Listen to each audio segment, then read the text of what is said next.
You open your phone and the city just voted to ban overnight street parking on your street.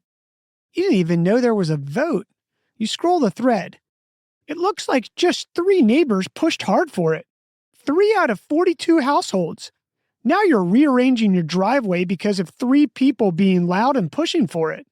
That feeling, where did this come from, shows up at work too.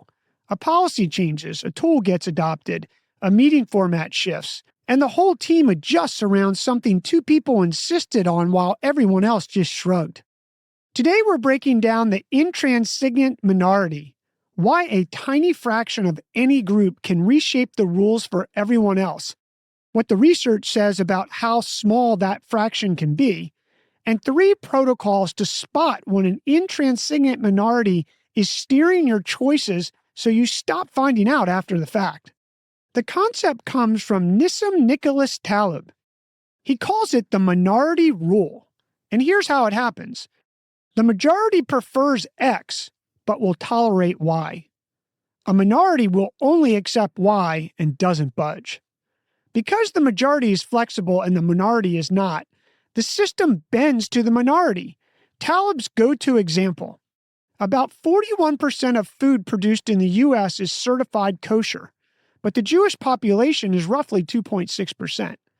Most Americans don't care either way, but that small percentage won't eat food that isn't kosher, so the industry makes it all kosher. It's not the weight of the numbers, it's the strength of the preference. Here's what the science says about this. A 2018 study published in Science, titled Experimental Evidence for Tipping Points in Social Convention, tested whether a committed minority could overturn an established group norm. They found a clear tipping point. Once the committed group hit roughly 25% of the population, they consistently flipped the majority's behavior.